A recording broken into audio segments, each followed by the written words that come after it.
बड़े बड़े दिग्गज क्या सोच रहे हैं, लंबी अवधि के निवेशक क्या सोच रहे हैं, कहां पर निवेश का ऐसा मौका है जिसपे आपको धोखा ना हो। ठोक बजाकर ढूंढकर अच्छे स्टॉक अगर आप पकड़ना चाहते हैं तो बाजार के एक ऐसे माहिर दिग्गज हैं जो जबरदस्त आइडिया ढूंढते हैं। जब किसी की नजर ना हो उस समय ये ढूंढकर स्टॉक्स निकालते हैं और फिर उनमें लंबा निवेश करके चलते हैं। तो स्टॉक पहचानने की खूबी जो बसंत माहेश्वरी साहब में है, और एक उन्होंने बहुत ही शानदार किताब भी लिखी है जो आपको जरूर पढ़नी चाहिए। बसंत माहेश्वरी जी हमारे साथ जुड़ रहे हैं, बहुत बहुत शुक्रिया आपका बसंत जी, आपने समय निकाला। स्वागत है सीएनबीसी आवाज पर। इस समय सब लोग एक ही सवाल पूछ रहे हैं। देखिए, पिछले 14 महीने से छोटे मझोले स्टॉक्स का वो सेगमेंट जहां से वो गुदड़ी के लाल मिलते हैं ना, वहां पे वो जो हिडन जेम्स मिलते हैं, वो सेगमेंट बिल्कुल खामोश पड़ा था, पिट रहा था। अब जान लौटी है। क्या आपको लगता है कि बॉटम बन चुका है? ये बहुत ही अच्छा मौका है इस समय छोटे मझोले स्टॉक्स में अच्छी कंपनी ढूंढकर निवेश करने का। नमस्कार प्रदीप जी। नमस्कार। मतलब छोटे मझोले शेयरों की कहानी ऐसी होती है कि 1 साल आदमी कमाता है, 2 साल वेट करता है, फिर रोता है, फिर कमाता है। अगर आप ब्रॉडली देखेंगे तो स्मॉल कैप मिड कैप में या तो बहुत ही एस्ट्यूट स्टॉक पिकर हो कि आपको पता है कि यही चलेगा, या आप एक अच्छे खबरी हो जो आपको किसी ने खबर दे दिया कि बढ़ेगा तो बढ़ता है। कुछ कंडीशंस होते हैं स्मॉल कैप मिड कैप में पैसा बनाने के। फॉर एग्जांपल हम बोलते हैं इन्फोसिस कभी स्मॉल कैप था, एचडीएफसी बैंक कभी स्मॉल कैप था, पेज इंडस्ट्री स्मॉल कैप था, कभी टाइटन स्मॉल कैप था। तो ये स्मॉल कैप अपने अपने सेक्टर के लीडर थे, पहली बात है। तो सेक्टर लीडरशिप अगर आपकी स्मॉल कैप में नहीं है तो उसको आगे जाके बिग ब्रदर से परेशानी आएगी, क्योंकि आपने एक छोटा सीमेंट कंपनी खोला, उसको कोई बड़ा आदमी है। तो अगर आप उस ढंग से देखिए तो स्मॉल कैप मिड कैप में पैसे बहुत बनते हैं, लेकिन पैसे बहुत जाते भी हैं। तो नेट हिसाब से आप देखेंगे तो मुश्किल होता है। अभी के माहौल के हिसाब से अगर आप देखेंगे तो उतने अपॉर्चुनिटीज हमें नहीं दिख रहे हैं कि small cap mid cap sector में स्पेस में होंगे। लेकिन अगर आप ब्रॉडली देखेंगे, बाजार का बॉटम बन चुका है। बाजार का बॉटम तब बन गया था जब आईएलएफएस के प्रॉब्लम के बाद डीएचएफएल गिरता था 5% और बाकी कंपनियां नहीं गिरती थी। तो जब खराब कंपनियां गिरे और अच्छी कंपनियां उसी दिन 1-2% ऊपर बढ़ जाए तो उसी दिन पता चलता है कि बॉटम नॉर्मली बन गया है।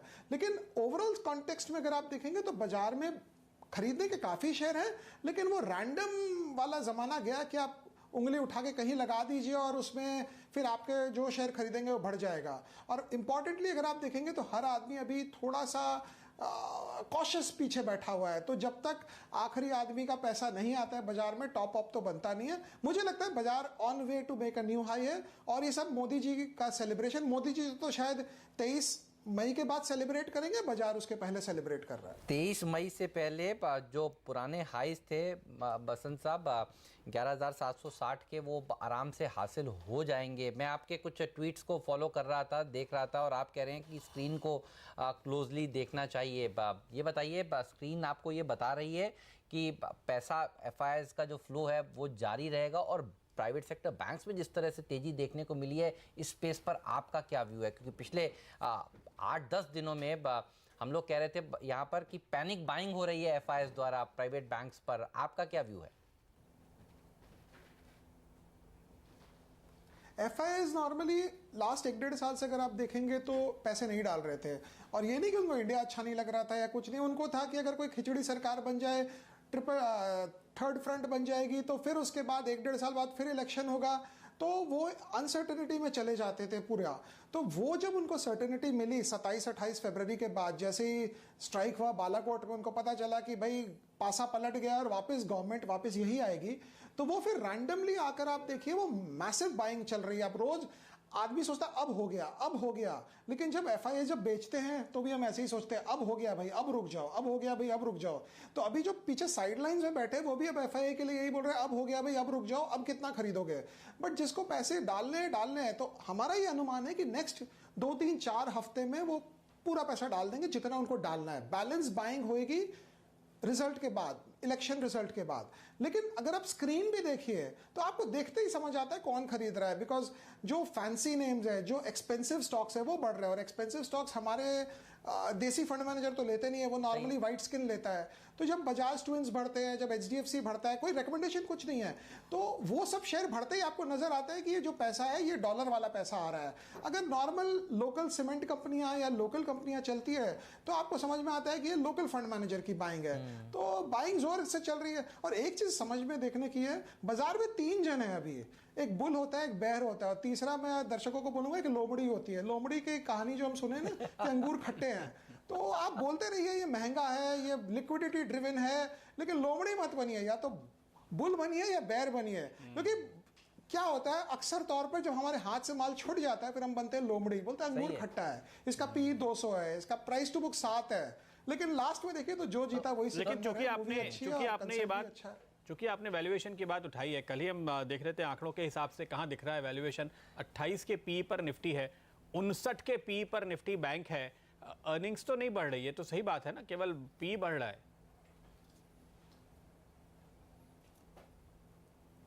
अर्निंग्स तो मुझे बढ़ती नजर नहीं आ रही, और कभी जब तक टॉप, आप समझिए कि जब तक टॉप टेयर कंपनीज की अर्निंग्स नहीं बढ़ेगी, मिड कैप स्मॉल कैप में अर्निंग्स कैसे बढ़ सकती है? तो अर्निंग्स को लेकर तो मुझे भी डाउट है, लेकिन ऐसी नहीं है कि इतने बड़े मार्केट में आपको आपकी 8-10 कंपनियां नहीं मिलेगी। लेकिन निफ्टी का जो हम कंपैरिजन करते हैं, 1992 में मुझे याद है शायद हर्षद मेहता के समय निफ्टी 57 के पी पे गया था, लेकिन उस समय निफ्टी में था क्या? ग्वालियर जो ग्रासिम बन गया है अभी, उस समय था हिंदुस्तान मोटर जो कंपनी भी बंद हो गई और गाड़ी भी बंद हो गई है, उस समय था सीमेंट के ACC और टाटा स्टील और टाटा मोटर जिसको उस समय टेल्को बोला करते थे। तो ये सब कंपनियां का जो कैरेक्टर है उनका पी नॉर्मली 8-10 से ऊपर होता नहीं है। तो कंसिस्टेंटली मार्केट में आप देखिए क्या हो रहा है, अब लो पी वाले निकल रहे हैं और हाई पी वाले आ रहे हैं। फॉर एग्जांपल अगर आप ब्रिटानिया को डाल दें निफ्टी में फॉर एग्जांपल, तो ब्रिटानिया की जो पी है वो 40 का पी लेके आएगा, लेकिन आप अभी के Britannia which is a component of the Nifty, आप उसको कंपेयर करेंगे 1992 के निफ्टी के पी से, तो ये बहुत ही गलत बात है। एक सिंगल लाइन बनाकर आप पी नहीं बना सकते हैं, और नहीं मतलब क्या कहते हैं, जब फ्री टाइम है और एक्सेल है और डेटा है तो आदमी कुछ ना कुछ करता रहता है, लेकिन कैरेक्टर जो है निफ्टी का, कैरेक्टर इन द सेंस कि उसके स्टॉक कॉम्पोजिशन जो नॉर्मली प्राइस टू बुक 3-4 वाले होते हैं, तो वो उनका वेटेज बढ़ रहा है। फॉर एग्जांपल आज के दिन वो बड़ी बातें आती है, बैंक निफ्टी का क्लियरिंग करना है तो भाई HDFC बैंक को टान दो, तो वहाँ बैंक निफ्टी भी बढ़ जाएगा, वहाँ निफ्टी भी बढ़ जाएगा, कॉल पुट वालों की बैंड बच जाएगी।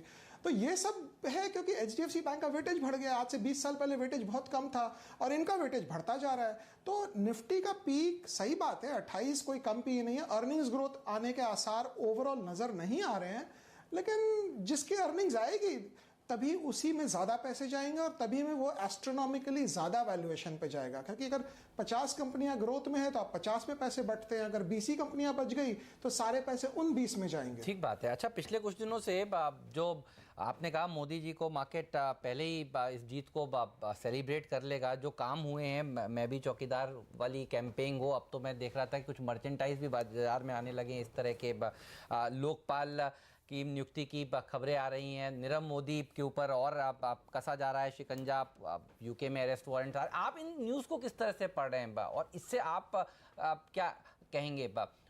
क्या FIIs और खुश होंगे? क्या पैसा और ज़ोर से भारतीय बाज़ारों में आएगा? और फिर रुपया कहाँ जाएगा? आप रुपया देखिए अब जिस तरह से मजबूत हो रहा है, 7 महीने के हाइस पर आ गया है, इसको आप किस तरह से रीड कर रहे हैं? देखिए FIIs मेरे ख्याल से अगर कांग्रेस भी गवर्नमेंट बनाए तो FIIs को कोई परेशानी नहीं है, बीजेपी बनाए तो कोई परेशानी नहीं है। FIIs की परेशानी और रात की नींद जब जाएगी जब वो थर्ड फ्रंट गवर्नमेंट आएगी, वहाँ मायावती, वहाँ भुआ और भतीजे की सरकार बनेगी, तो प्रॉब्लम होती है FIIs को। बिकॉज FIIs को पता है कि कांग्रेस को एक्सपीरियंस रहा है, चाहे कोई कुछ कांग्रेस ने अपने पॉलिसीज कुछ भी किए हों, लेकिन शेयर बाजार के एंगल से वो बड़ा ओपन रहते हैं। आपको अगर ध्यान होगा 2004 में बाजार में डाउन सर्किट लगा था एक ही बात पे, वो AB बर्धन साहब होते थे CPIM के, उनको किसी ने बोला सर शेयर बाजार गिर गया है, तो उन्होंने बोला भाड़ में जाए शेयर बाजार, और यहाँ शेयर बाजार 20% का डाउन सर्किट या 10% का डाउन सर्किट मार दिया था। तो हमें ऐसे आदमी नहीं चाहिए जो बोले भाड़ में जाए शेयर बाजार। कांग्रेस आए, बीजेपी आए, कोई प्रॉब्लम नहीं है। तो FIIs को चाहिए either of these two parties. हम लोग जो ज्यादा पेट्रियोटिक हैं, हम लोग अपने अपने व्यूज बना लेते हैं, हम अपने अपने थीसिस बना लेते हैं, बट FIIs को Congress BJP I don't think they are too much bothered. लेकिन गवर्नमेंट कोई भी आ जाए, मुझे नहीं लगता 8% ग्रोथ GDP होगा, ग्रोथ वही होगा 6, 6.5, 7, एक चीज अच्छी है कि भाई इन द प्रेजेंट कॉन्टेक्स्ट अगर एक अच्छी गवर्नमेंट आती है तो हम सेफ फील करते हैं। तो सबसे पहले तो आदमी की सेफ्टी होती है, अंदर से हम सेफ फील करते हैं प्रेजेंट गवर्नमेंट अगर आए तो। तो इस समय बाजार क्या डिस्काउंट कर रहा है? मेरा सवाल ये था, ये 11,500 का निफ्टी और 29,000 के ऊपर का निफ्टी बैंक, ये तो एक मोदी सरकार को डिस्काउंट कर रहे हैं ना? बिल्कुल बिल्कुल, मोदी सरकार के आगे कुछ डिस्काउंट नहीं हो रहा है। अर्निंग्स ग्रोथ मुझे नहीं नजर आता है कि अभी कोई इमीडिएटली 6-8 महीने में आने वाली है, वो डिस्काउंट नहीं हो रहा है।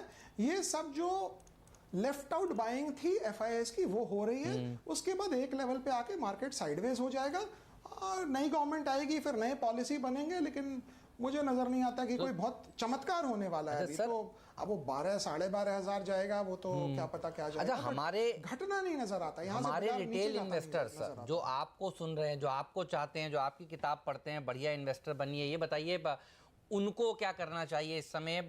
ऐसे लोगों ने के लिए खास तौर पर जो आप कह रहे हैं अभी भी साइड लाइन्स पर बैठे हैं, केवल पिछले एक हफ्ते में देखकर सोच रहे हैं कि अब क्या करें, महंगा हो गया, और आप कह रहे थे लोमड़ी मत बनिए, बताइए करना क्या चाहिए? आज शुरू कर दें निवेश करना अगर अब तक नहीं किया है?